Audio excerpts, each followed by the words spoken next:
Hi നമസ്കാരം കൂട്ടുകാരി. താളന്തവരയുടെ പുതിയൊരു എപ്പിസോഡിലേക്ക് ഏവർക്കും സ്വാഗതം. ഇന്നത്തെ ഞാൻ ഉണ്ടാക്കുന്ന ഡിഷ് എന്താണെന്ന് വെച്ച് കഴിഞ്ഞാൽ കടലരിയും ചട്ടണിയാണ്. നമ്മൾ ഇങ്ങോട്ട് കടലരി വഴറ്റിയതെന്നും പറയും. അപ്പോൾ അതിന് വേണ്ടി ഞാൻ ഇന്നലെ കടല കുതിർത്ത് വെച്ചിരുന്നു. അതിപ്പോൾ രാവിലെ കഴുകിയെടുത്ത് കുക്കറിലേക്ക് ഒന്നിട്ടിട്ടുണ്ട്. നമ്മൾ കടലരി ഒന്നിച്ചിട്ടാക്കുന്നതാണ് കുക്കറിലെങ്കിൽ കടല അടിയിലിട്ടിട്ട് അതിന് മുകളിലായിട്ട് നമ്മൾ പച്ചരി കഴുകി ഒരു ഗ്ലാസ് പച്ചരി എടുത്തിട്ടുണ്ട്. അതും കഴുകി എടുത്തിട്ട് വെച്ചിട്ടുണ്ട്. അത് മുകളിലിടാം. അല്ല നമ്മൾ കുക്കറിലല്ല പാത്രത്തിലാണ് ആക്കുന്നതെങ്കിൽ ഒന്ന് കടല ആദ്യം വേവിച്ചെടുക്കാം. വേവിച്ചെടുത്തതിന് ശേഷം അതിലേക്ക് നമുക്ക് അരി ഇട്ട് കൊടുത്ത് വീണ്ടും വേവിക്കണം. ഇനിയിപ്പോൾ ഇതിലേക്ക് നമ്മൾ കുറച്ച് ഉപ്പും കൂടി ഇട്ട് കൊടുക്കുന്നുണ്ട്. ഉപ്പും കൂടി ഇട്ട് കൊടുത്തതിന് ശേഷം ഇത് വെന്ത് കിട്ടാൻ ആവശ്യത്തിനുള്ള വെള്ളവും കൂടി ചേർത്തിട്ട് ഒരു 3 വിസിൽ വരും വരെ നമുക്കിതിനെ ഒന്ന് വേവിച്ചെടുക്കാം. എന്നെങ്കിലേ നമുക്ക് കടല അരിയും ഒരു പോണക്ക് വെന്ത് കിട്ടുള്ളൂ.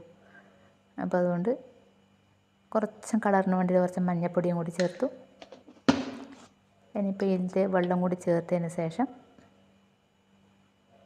ഇനിയിപ്പോൾ അളവ് എന്ന് പറയാനില്ല. ഇതെന്താ വെച്ചാൽ കടലയിലും മറ്റേ പച്ചരി വലിയ അരിയല്ലേ. അപ്പോൾ അതുകൊണ്ട് നമ്മളിത് ഇനിയൊരു എനിക്കിങ്ങനെ എപ്പോഴും കൂട്ടുന്നത് കൊണ്ട് അതിൻ്റെ ഒരു അന്തായൽ കൂട്ടുന്നതാണ്.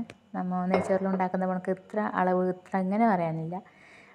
വെള്ളം ഇതിന് മുകളിലായിട്ട് ഇങ്ങനെ കിടക്കണം, കണ്ടില്ലേ.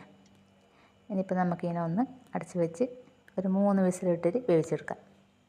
അപ്പോൾ നമ്മൾ കുക്കറിൽ 3 വിസിലെല്ലാം ഇട്ട് വാങ്ങി വെച്ചതിന് ശേഷം അതിൻ്റെ തികയെല്ലാം പോയിട്ട് മൂട എടുത്ത് വെച്ചിട്ടുണ്ട്. ഇനി ആ ചൂടിലേക്ക് തന്നെ നമ്മൾ കുറച്ച് തേങ്ങ ചിരകിയതും കൂടി ഇട്ട് കൊടുക്കാം.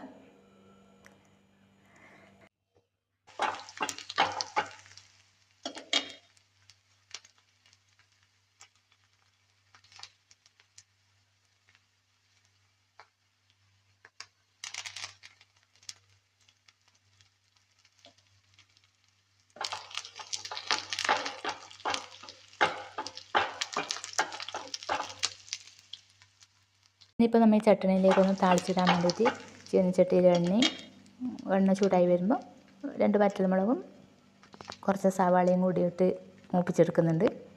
ഇത് മൂത്ത് വന്നതിന് ശേഷം ഒരു തണ്ട് കറിവേപ്പിലയും കൂടി ഇട്ടു. ഇനിയിപ്പോൾ ഇതെല്ലാം മൂത്ത് വന്ന് നന്നായി വന്നതിന് ശേഷം നമ്മളെ കടലയരിയും ചട്ടണിയാക്കി വാങ്ങി വെച്ചതിലേക്ക് നമുക്കിതൊന്ന് ചെരിഞ്ഞെടുക്കാം.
അപ്പോൾ നമ്മളെ വറവെല്ലാം നന്നായി വന്നിട്ടുണ്ട്, കണ്ടില്ലേ. നന്നായി മൂത്ത് വന്നിട്ടുണ്ട്. ഇനിയിപ്പോൾ നമ്മളെ കടലരിയും ചട്ടണിയിലേക്ക് ഇതൊന്ന് ചെരിഞ്ഞ് കൊടുക്കാം. എന്നിട്ട് നന്നായി ഇളക്കി കൊടുക്കാം. ഇളക്കി ഒന്ന് സെറ്റാക്കിയതിന് ശേഷം നമുക്കിത് ചൂടോടെ തന്നെ കഴിക്കാം. നല്ല ടേസ്റ്റിലൊരു സാധനമാണ്.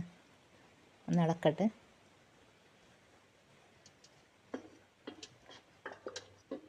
നല്ല മണം വരുന്നുണ്ട്. കാണുമ്പോൾ തന്നെ ഇത് കഴിക്കാൻ തോന്നില്ലേ. ഇനിയിപ്പോൾ കറിയോ അങ്ങനെ പ്രത്യേകിച്ച് വേറെ ഒന്നും ആവശ്യമില്ല. നമുക്കിത് ചൂടോടെ തന്നെ കഴിക്കാൻ നല്ല ടേസ്റ്റാണ്. കണ്ടില്ലേ, കടലയും അരിയും തേങ്ങയും വറവും എല്ലാം കൂടിയിട്ട് എന്താ ടേസ്റ്റ് എന്നറിയാം. എന്താ